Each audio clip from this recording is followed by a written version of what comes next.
Thank you all for the green energy that helps sustain us.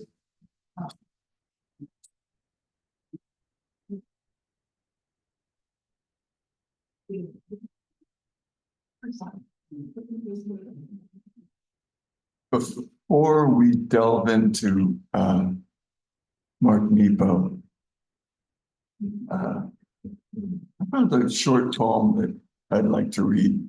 It's short. I like it. It's called Enough. It's great.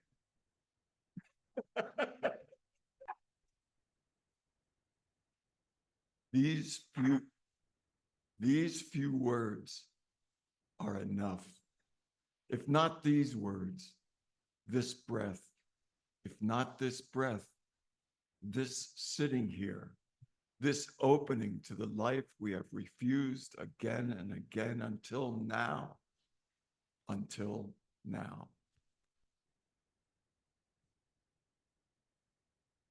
Alrighty then. All you Mark Nepo fans and admirers, who's burning to share a day in this book? For those that most of you know, but just to make sure, there are 365 passages which Mark Nepo found out after the fact is exactly the number of days in a year. And it's beautiful. Bill Metler turned me on to this. Just another reason I love that man. So, okay.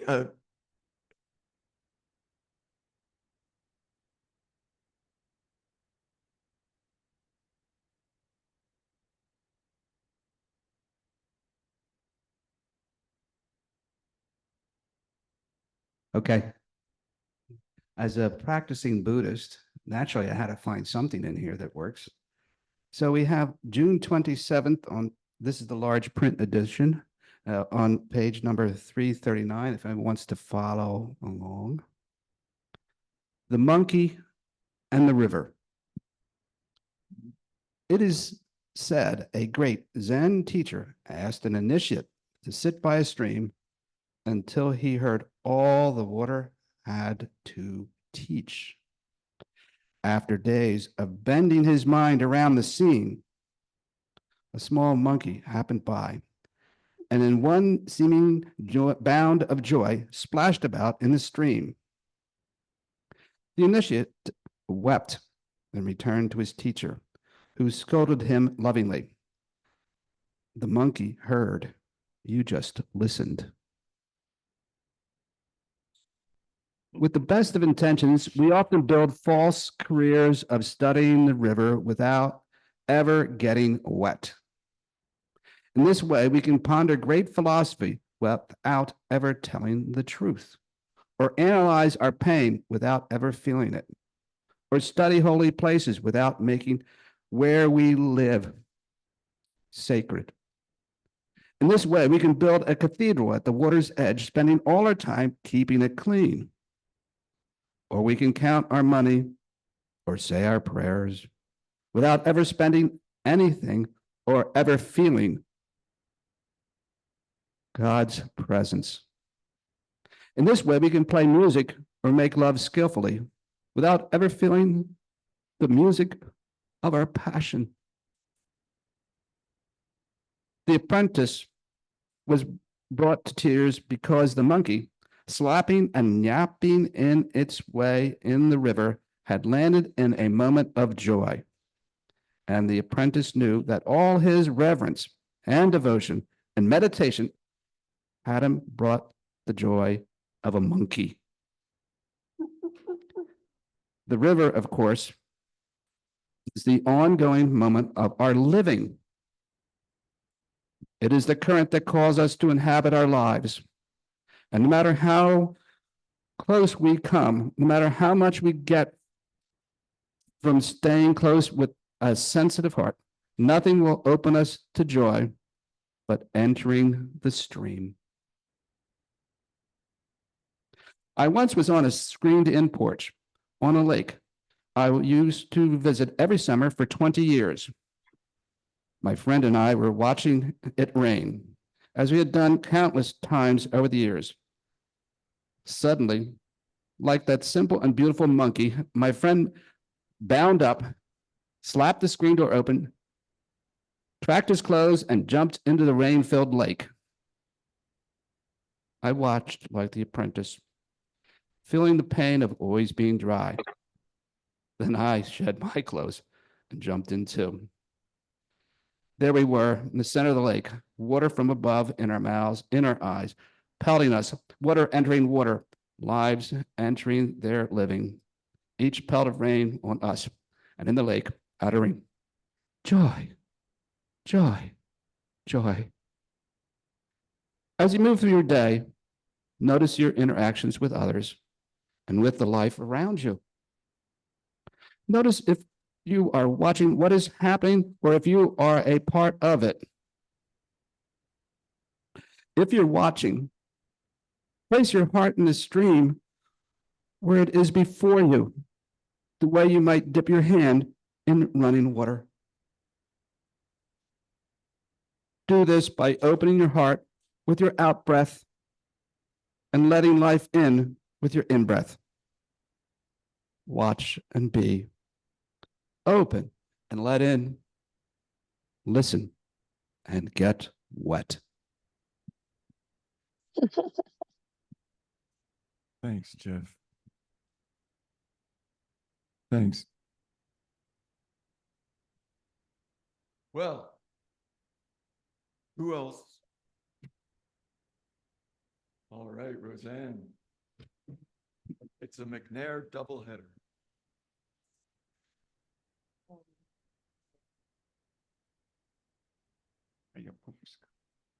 This is January 9th, Life in the Tank.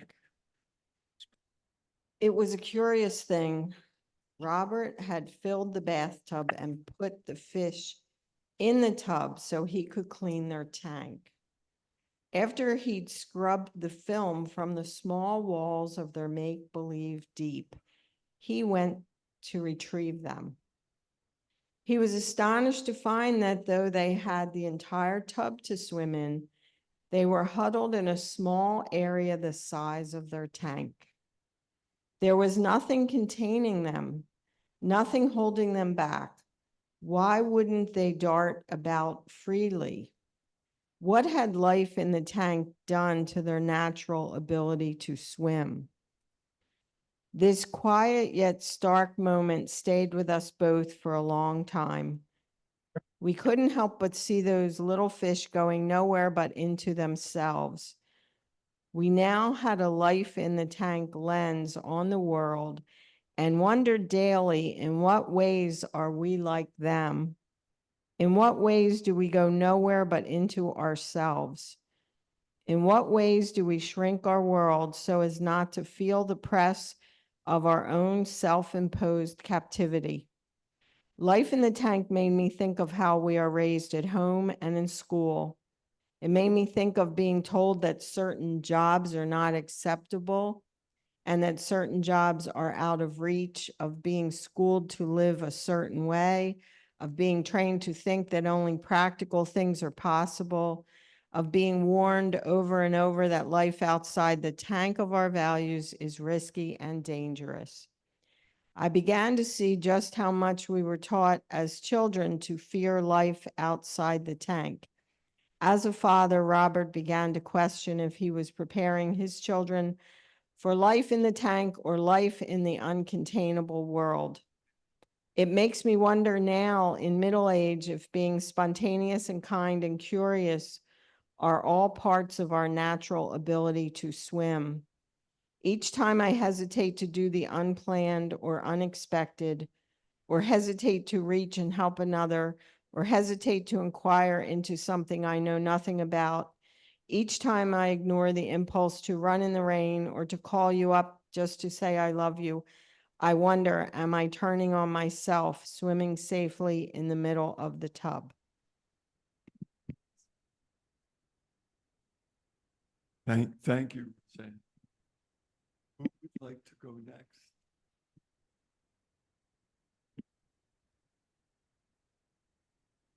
Maybe somebody on Zoom. Oh, yes. Hi, Zoomers. Oh, Hey, everybody.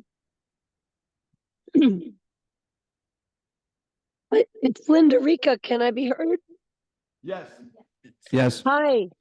I have to thank you and compliment you, Dave, for picking this and really for all the hilarious and appropriate commentary today. I've just been sitting here giggling, wishing I was there in person.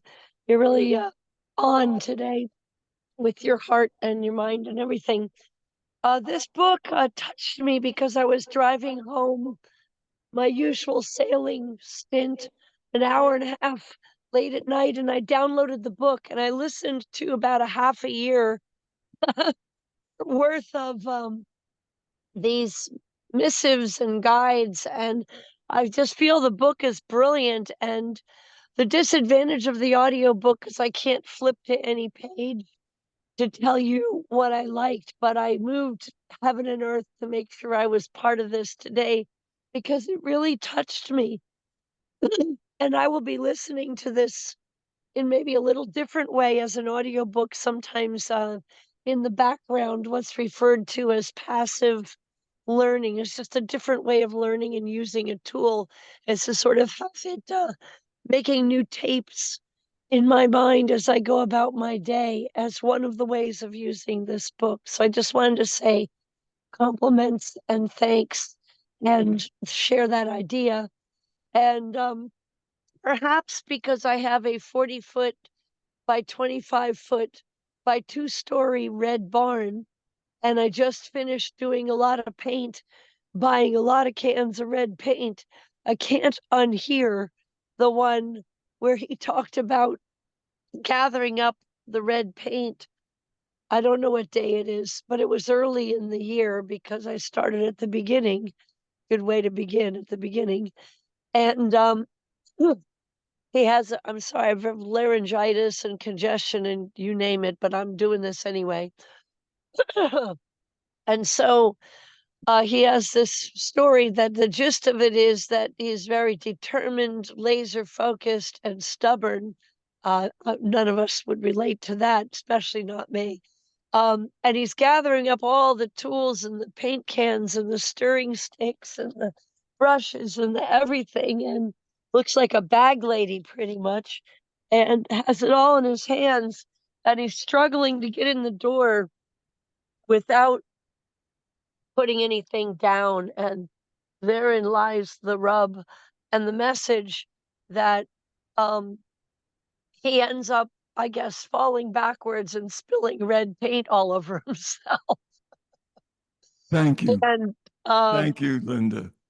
so Thank- just about that, that the message was that we have to put things down to go through the opening to the new part of our lives. So there's your punchline as best as I can remember it. Thank you for including us. Thanks, Linda. Thank you. Would anyone else on Zoom, does anyone else on Zoom have something to share? Okay, then. I do. It's Gary. Gary, all right. Yeah, I'll read something from Book of Awakening. It's called The Risk of Attention. This one, it's May 28th. It is amazing to consider how as infants we are one with everything.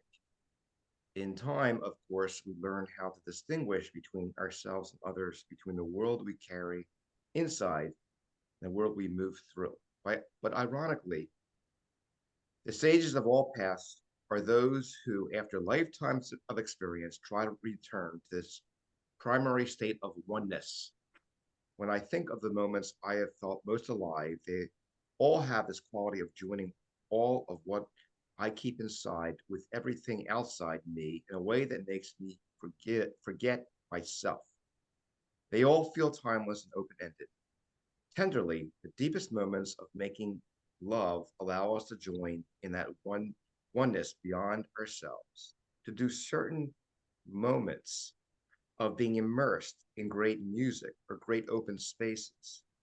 I have also felt this after just periods of swimming or running, or after long periods of being healthfully alone. I feel it as when discovering what it is I need to write. Joy, it seems, is the feeling of that oneness.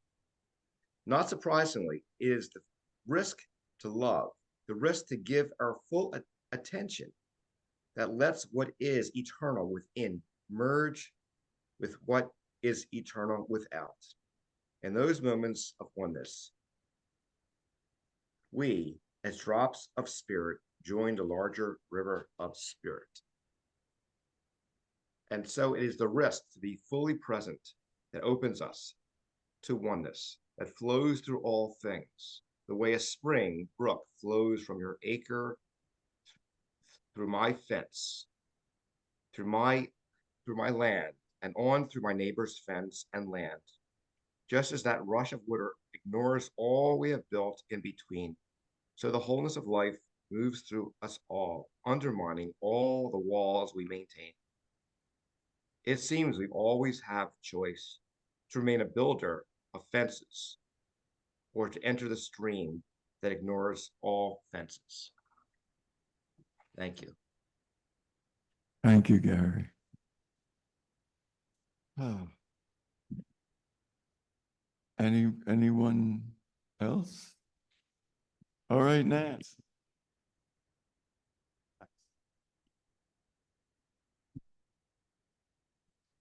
So as I was going through the book this morning, I came upon one of my favorite quotes from the Tao.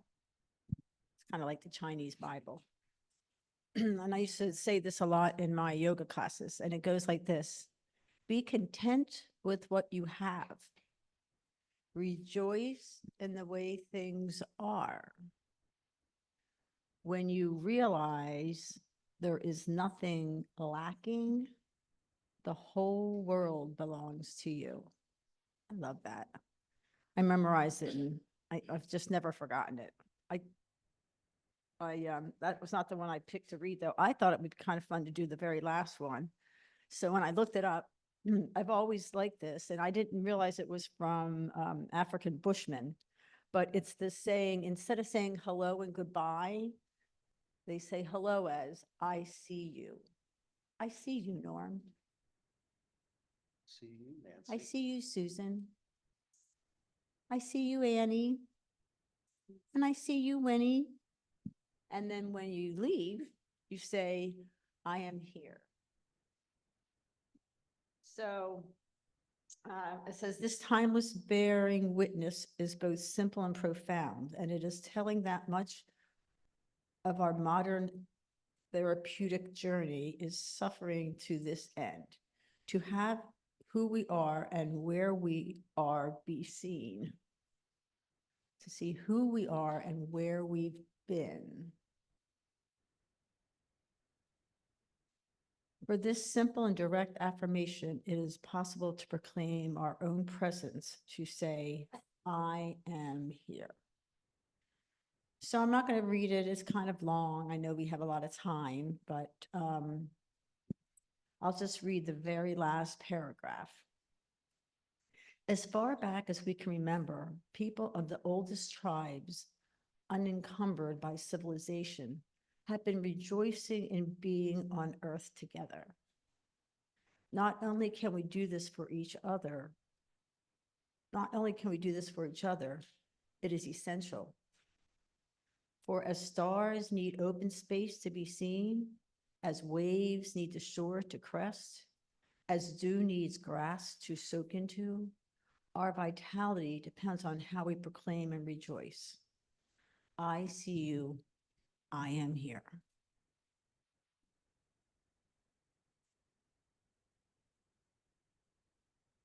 Thanks, Nance.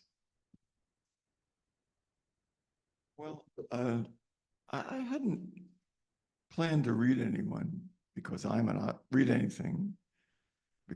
optimist, and I thought there'd just be too many people wanting to share. And there we are, Pam.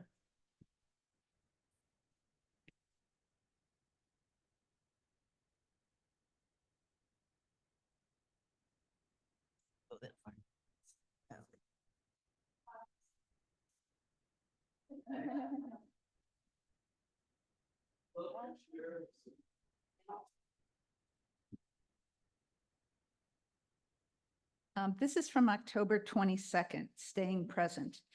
And it has a little quote at the start from Pablo Neruda. I am as all mortals are, unable to be patient. It is so difficult to wait, and yet nothing short of patience can give us access to the nature of wholeness. In part, this is because the mystery of life in its totality is incomprehensible, and what can be understood often speaks in a language so slow that we seldom stick around long enough to hear it. As a great Chilean poet Pablo Neruda confirms, patience is a gift that awaits beneath our very human agitation. Yet only through the incredibly difficult effort of staying present will life's forces reveal to us their powers of oneness. I recently went to the ocean and listened much of the night to the surf, and the next morning I was surprised to see that the tide had receded to reveal a cliff that had been submerged. I was now able to walk on what revealed itself out into the sea. And the water rising about me, spraying and slapping what normally can't be seen, made me realize it is the same with our pain. For only when we can outwait the dark will the sharpness of experience recede like a tide to reveal what has survived beneath it all. Often what seems tragic, if looked at long enough, reveals itself as part of a larger transformation. I also remember coming upon a clearing in the woods so densely overgrown that it felt depressing, for nothing seemed capable of getting through. Something in my own makeup resembled this and made me return there several times. But it was finally in winter, without its leaves, that this same clearing undressed itself as a magnificent bed of light that happened to be on the crest of a beautiful hill. It humbled me to realize that winter can be freezing. It humbled me to realize that winter can be freeing too, and that I am often overgrown with memories and reasons and twigs of mind that block me from the light. So often in our agitation and impatience, we hurry off, annoyed and troubled, in search of love or peace, never imagining that where we first looked is now letting light through or sprouting its truth. It takes months for a crab apple to shake the crab and find the apple, and even longer for joy to split its human bark.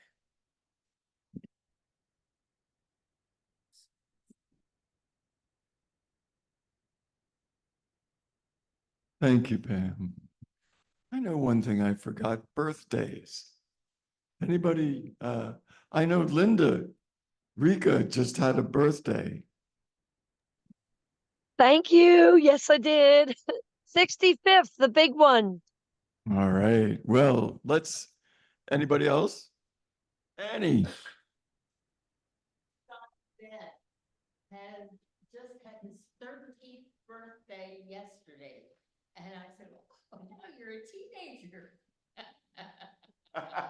watch out, He's such a fun, what was that? watch out. Watch out. Yeah, yeah. Well, for Annie's grandson, Ben, a newly minted teenager, and for Linda, let's sing the Pebble Hill. Oh. So my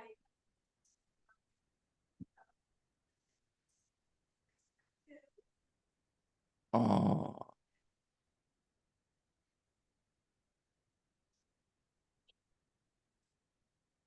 Can't.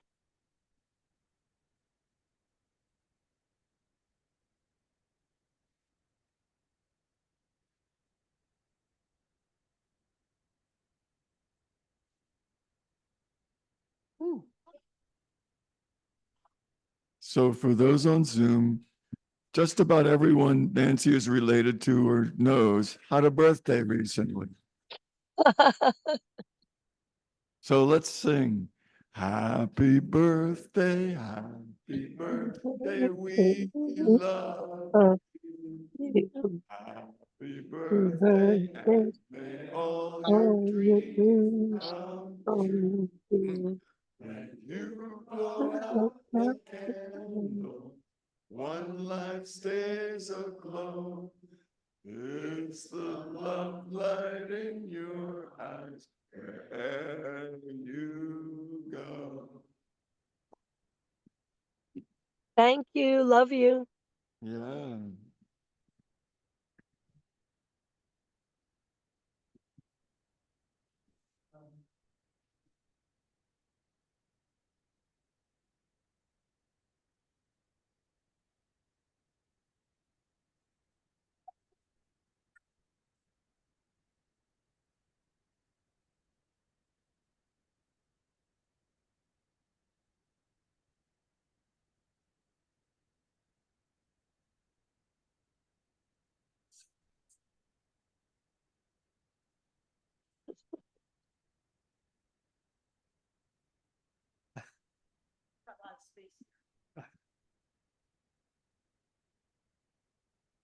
I read this, went through the whole year with it, and then I misplaced it and I could not find my copy of it. So I didn't make any preparation, but I'm just going to open it here and see.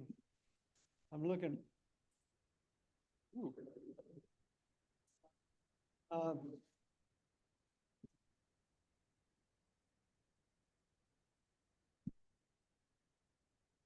This is where I opened it, so I'll just do this. Burying and planting, the culmination of one love, one dream, one self, is the anonymous seed of the next. And I think we do go through mutations of our own being as far as personality and awareness. That's certainly been the case in my life. There's very little difference between burying and planting. For often, we need to put dead things to rest so that the new life can grow. And further, the thing put to rest, whether it be a loved one, a dream, or a false way of seeing, becomes the fertilizer for the life about to form. As the well-used thing joins with the earth, the old love fertilizes the new. The broken dream fertilizes the dream yet conceived. The painful way of being that strapped us to the world fertilizes the freer inner stance about to unfold. This is very helpful when considering the many forms of self we inhabit over a lifetime. One self carries us to the extent of its usefulness and dies. We're then forced to put that once beloved skin to rest, to join it with the ground of spirit from which it came, so it may fertilize the next skin of self that will carry us into tomorrow. There's always grief for what is lost and always surprise at what is to be born. But much of our pain in living comes from wearing a dead and useless skin, refusing to put it to rest, or from burying such things with the intent of hiding them rather than relinquishing them. For every new way of being, there is a failed attempt mulching beneath the tongue. For every sprig that breaks surface, there is another stick stirring underground. For every moment of joy sprouting, there is a new moment of struggle taking root. We live, embrace, and put to rest our dearest things, including how we see ourselves, so we can resurrect ourselves anew.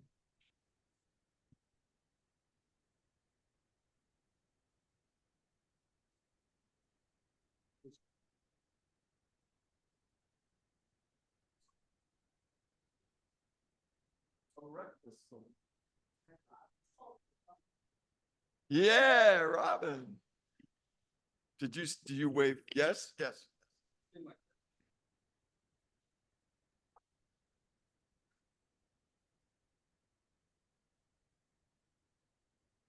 I don't think I'll be reading, but I just wanted to make some comments about this precious book and whatever else comes out of my mouth. As I sit here stroking little Winnie over and over again in various ways she presents herself. this book has been really wonderful at helping me through the hard parts of my life. I've got a lot of beautiful things to enjoy. It's like I've got a 95% amazing life, and then the 5% that's tough sledding, as we would say in Canada. There's a joke about that in Canada you say we have 3 seasons of the year where there's snow, and then there's one season where it's tough sledding. Anyway, I've got a tough sledding part of my life. And this book is just so great at, he's just so, part of what I love about him, and I have Pema Chodron as usual that I'm reading every day.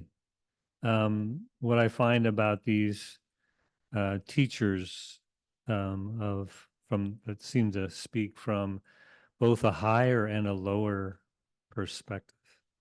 Like they're so good at getting down to the gritty, hard stuff, and that there's always wings on part of what they're saying that lifts you up. So I'm just so grateful for this book and being given it. You see, I'm only little ways in because I only do little readings here and there, but it's been a treat. The other thing I wanted to comment on was during our wonderful Peace Soup Sunday. Besides the great speakers, it was really great for me to meet Dave, who I didn't know he led meditation. I didn't know there's meditation on Sundays over here. No, I had no idea. I just come in here and see, oh, everybody's gathered. I didn't know that there was actually meditation going on. And on Tuesdays, I knew there was something on Tuesday, middle of the week. But it was great just to meet him and just to say, I have been meditating for a lot of years, and it's really wonderful to hear how you stepped into this. And he gave me more about how that was for him, which is like, what a precious thing to get to know somebody better. And then I bumped into him, I thought outside, walking a new little doggy around.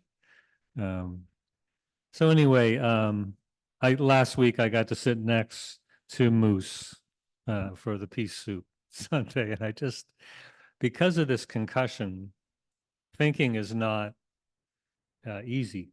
I had a concussion week and a couple of days ago on Friday, and I've been staying still a lot. I have to put ice on my neck 3-4 times a day, and I've got it set up at my house because I leave the cloth there to remind myself to put my gel ice pack down. And it's just been just sitting next to Moose or touching Winnie or being with that ice or this incredible book. I thought about what I loved about this book is what I've already said. It's lifts you up, and it's also got applied to life wisdom. And the next person I thought of was Larry.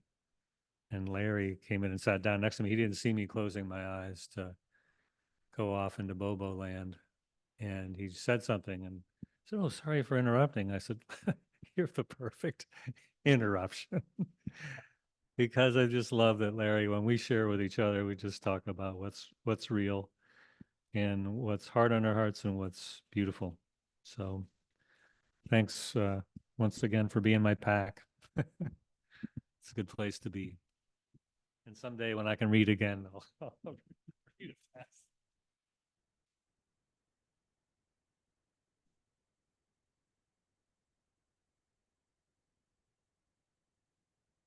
Thanks, Robin. Oh, sure. Yeah. So far my participation is just be passing the mic around, but a couple thoughts came to mind. What Jeff had read. I don't read too much from the book. I don't have a copy of it for myself yet, but I do like when messages come across using characters like what he read about the monkey in the river. And I understand that message. You need to participate and you need to be involved, not just look at it from the outside. But when the story is told with those characters in that river, it kind of makes it a little bit easier to digest. And Robin, what you had said about meeting Dave. About 2.5, 3 years ago, I started going to the Tuesday night meditation and found out that Dave and Lutz, during the pandemic, they never stopped doing their Tuesday. A lot of other things shut down, stopped seeing each other, separate. But Dave and Lutz never missed a Tuesday during the pandemic.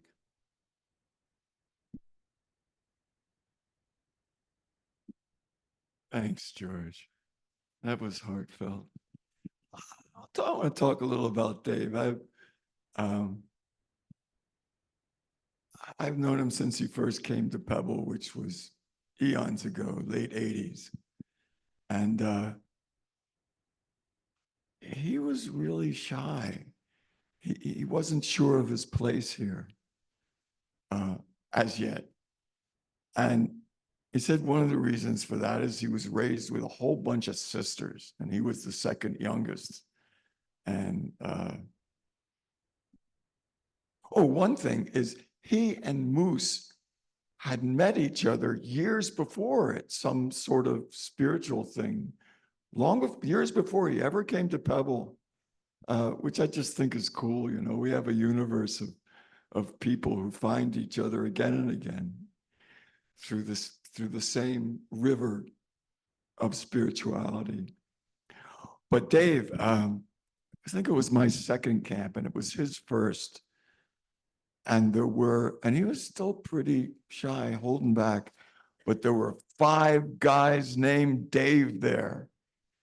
So we did a skit, Dave, Dave, Dave, Dave, Dave, Dave, Dave, Dave. And we had Jim McGowan, whom most of you know, but not all, come out on stage and say, "Hi, I'm Jim." And we go, and I rip this off from Monty Python. We go, "Well, that's a bit difficult. Do you mind if we call you Dave?"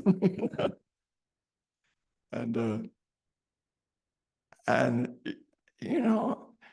it's inclusion. You can see the gift of inclusion, what it does to folks. It makes them feel they're part of something, that they're accepted, that they're loved. They can feel it. And there was another Dave there who was Ruth Dilley's cousin.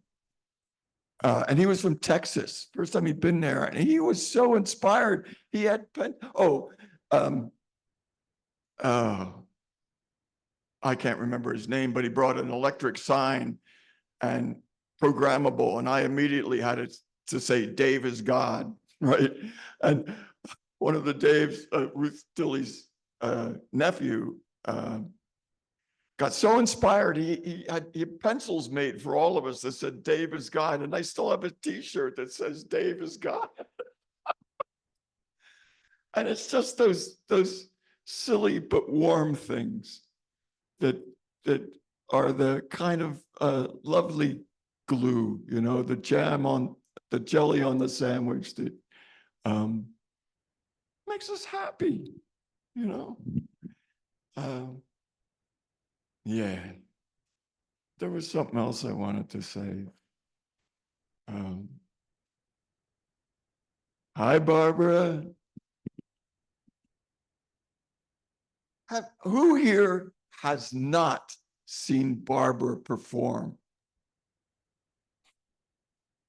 Oh man, you folks are in for a treat. When she again graces us, she is like world freaking class. She inhabits a ongoing rotisserie of famous people, does a quick change behind the thing, comes out. It's just amazing. Oh, Barbara. That's right. Yeah.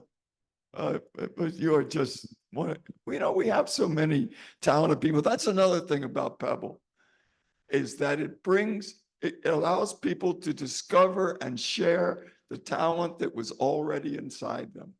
And we all benefit from that. It's just amazing. So I will, and I will read something. It's just where the bookmark was.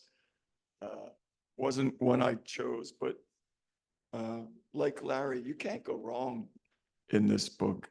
And it did speak to me when I saw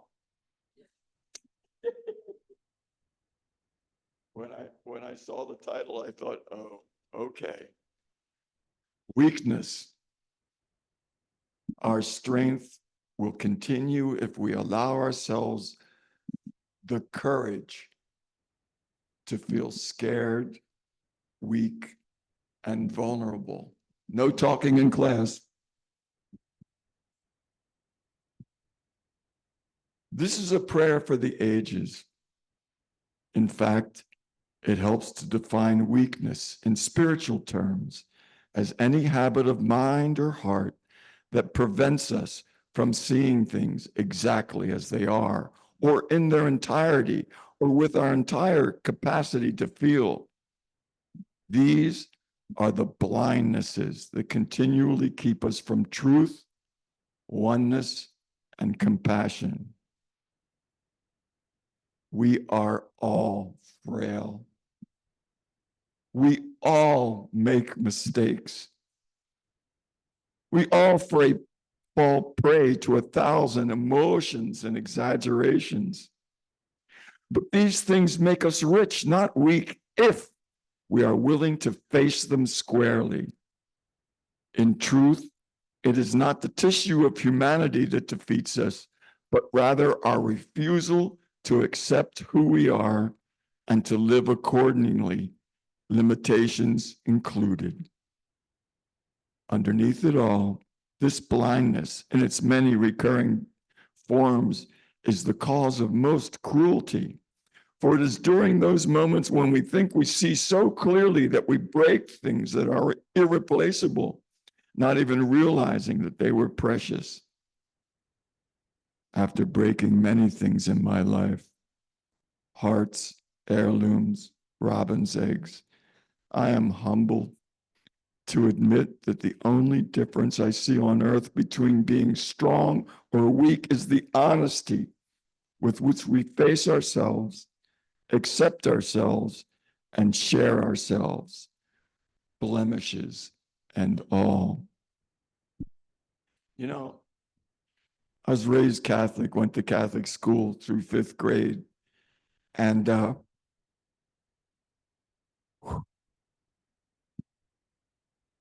they did a good job of inculcating shame into us for control.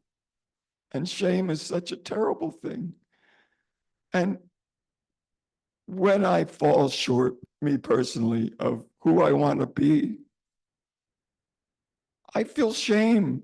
And that shame can prevent me from accepting it, talking about it, apologizing, and moving on. Because, and I love this from the Firesign Theater, we are, and what he says is we are all frail. We all make mistakes.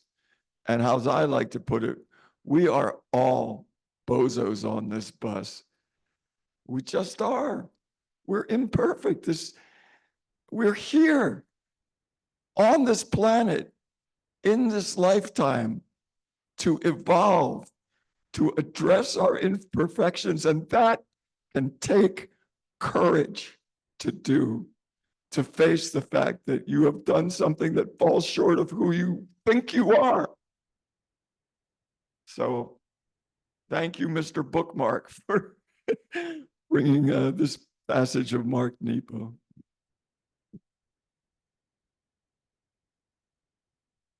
Yeah, there you go. For the Zoom people, Nancy just said, the saying is, I am perfect in my imperfection. What I like, what has started to come now from George and from Robin, is not necessarily to read another person's words, as beautiful as they are, but to give their own reflections straight from the heart. So if anyone, Marianne, has anything unfiltered straight from their heart that has come up during this celebration or that they've been thinking about that they would like to share? Ken.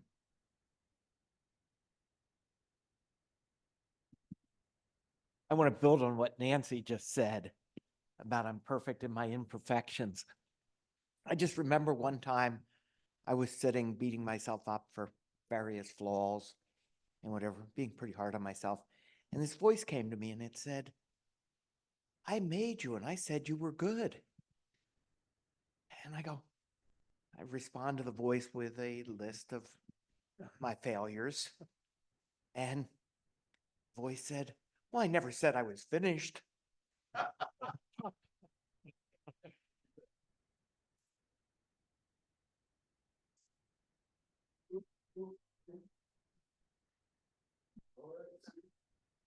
Maybe we want to go around this side just to prevent. Something that just came recently when I found out Chloe just got out of the hospital because we've been friends for a few years. And what it made me realize though is how, like you said, when you go on with life, you're just doing what you do and you don't, and then you do, and I thought we were going to lose her. I thought I was going to lose. Well, like it scared me. Okay. And then all of a sudden, then you start to remember all those beautiful moments and the things that were most dear. And when that's living, we can't stop and reflect on every little thing. But when like you feel like you might lose somebody, then all of a sudden you think of all the things like that were so dear to you, the little things, and I don't know, I guess so maybe that's why that was happening, is to help you to appreciate those things. Sure.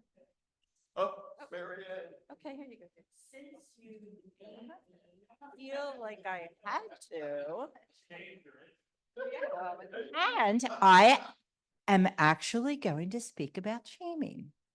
I was listening to a podcast this morning about shaming and how when we feel that people are stupid for believing something, how what we're effectively doing if we say, how could you be so stupid? This one happened to be about romance scamming over the internet. And all these intelligent men and women who fell prey, and a lot of the responses that they got from friends and family was, how could you be so stupid? Which in any instance makes you retreat further into yourself. You're not going to look for help from these people. Aren't going to problem solve from these people. And I put it into perspective in my own world right now, which is very full of how can they be so stupid? And I realized that I have a problem with this, and I say it a lot. I'm trying to overcome this problem, politically speaking, of saying, how can they be so stupid? And I'm realizing that anyone I know, my family members, my friends from the past and stuff that espouse to this whole political scene with the MAGA, whatever, I am very prejudiced and very much, how can you be so stupid? And I realize that just thinking that closes dialogue and closes a way of trying to help someone come out of their Christian nationalism, their hatred, their this and that. But it's a very hard thing to do. And I struggle with it every day. So shaming, whether we realize it or not, really does close the doors. Hate doesn't help hate. Yeah. So that's it. That's great. Be the lighthouse, not the rocks.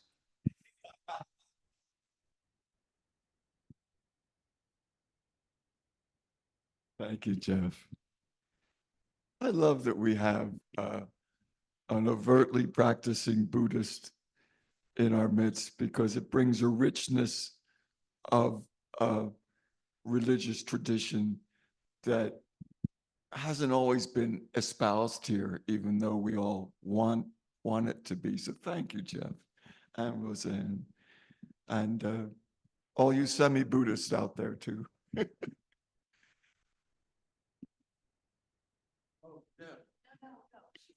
Oh, Deb, oh, I forgot Deb, the silent Buddhist. So Deb, and this magic being to you.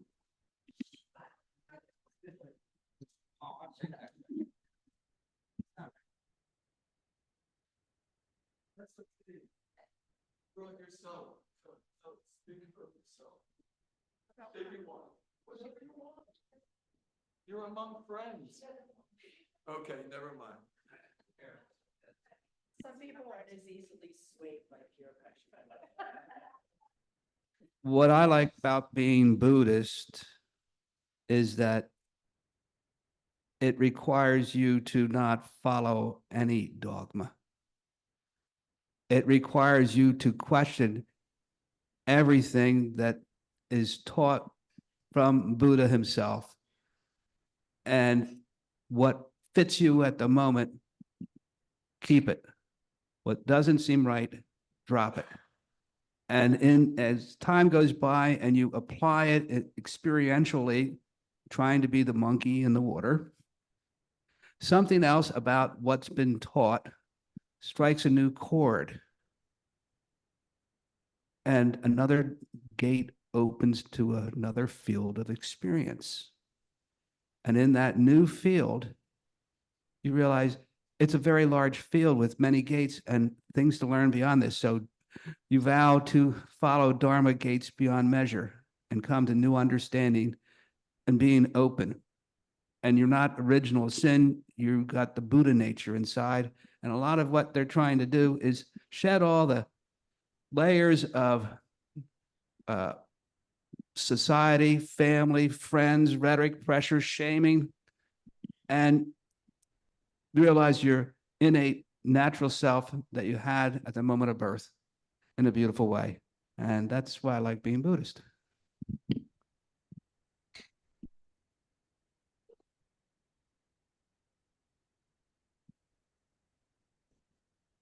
Having nothing to do with Buddha, although I think he's a swell guy. I'll talk a little about Cookie and Levi. So when we're coming here, first of all, they run for the car. I don't know how they know it's Sunday, but they seem to know it's Sunday. And when we get almost to the turn at Edison Furlong Road, Cookie starts to go into song. Oh, oh, oh. So once we turn the corner, I'm like, where are we going? We go to church? Oh, who are we going to see there? We're going to see movies. Oh, and Larry. And so I start the name, the people that can be there. And I'm telling you, she is howling. It's hysterical. Actually, a couple times Jennifer Watts has been in the car with me, and she's actually filmed it. So maybe we'll show you someday. Cookie coming to Pebble. I also have a question for Alan. What are we supposed to do with our surveys? Oh. The ones that are already filled out. Okay, all right. And I just want to say What was the the same thing answer? that Dave says a lot, that this is a really special community. I know that we've changed a lot through the years, and people that have been here for a long time, we get a little sad sometimes when we don't have the activities that we used to have, the plays and the this and the that. But Larry at one point did a really wonderful job putting together a whole list of things that we could do together. And somehow a lot of people signed up, but nobody really did it. So maybe in the fall, we can renew some of those things, like the movie people. There are people that like to gather on Wednesdays and go to the Montgomery Theater. That's $5 on Wednesdays, and we usually go to the show somewhere between 1 and 2. There just hasn't been anything really exciting there lately. I don't know what Hollywood's doing. They must be in a lockdown of their own. So that's always an option, to join us for a $5 movie. And then we usually go out and get a bite to eat. And also the Artist Way has about, we had 3 more chapters to go. And that's been a lovely group that has met here after church, which is today also. And we will be discussing a new book. And we have also been asked to talk at a celebration about our experiences at the Artist Way, which we'll talk about at the meeting today, when that's going to be. But we're going to try to do a less daunting book, because the Artist Way can be very exact. You know, there's things that you do to move through each chapter. So we'll kind of pick one that's maybe a little bit more fun and maybe more people will be interested. So stay tuned. And if you have some ideas of your own, well, bring them up. Don't be shy. Pebble needs to get together in unity on other days other than just Sundays. Thank you. Love you guys. Just one brief thing, Jeff was talking about as opposed to, Jesus Christ spoke in parables. The Catholic Church became so rigid with dogma, and Buddhism wisely eschews that rigidity, wants you to think it through for yourself to get there. And there's just something about the Jewish religion that just tickles me pink. I'm weird, but apparently the official Jewish position on is there a heaven is, could be. And I love that. I love that. It opens up the fact that whatever any one of us believes, no matter how deeply believe it, we don't really know. We think we know, and I think I know some things. I'm deeply spiritual. I think I've had experiences that make me know there is an afterlife. But for much of it, it's just okay. I'm losing my train of thought, but I will say that I was grateful for Pebble at that time. It was the only church I could have joined because no one questioned my spirituality. No one said you have to believe this or that. They just welcomed me. And I loved that. It was healing because my time in the Catholic Church was fraught with, shame and control. So I don't know how we're going to end this. It's time. What do you want to do? Sing Onward Christian Soldiers or?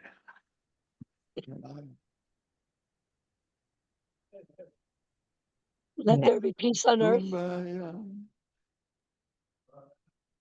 Let there be peace on earth. kumbaya, oh, kumbaya.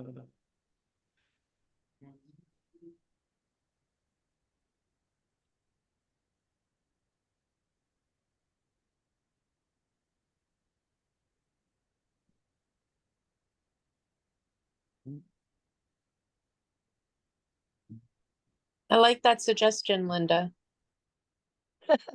Me too. Maybe they'll hear us. This highlights another great thing about Pebble is that we embrace art and we embrace music. And you can see with the absence of full-fledged music today, there's a void. It's music gets in all of us, So, so next week it'll be all music and no speaking. So thank you all for coming. Once again, this is the group effort of Pebble. Our strength is in us and we get to share it with each other. Thank you all. You, Dave.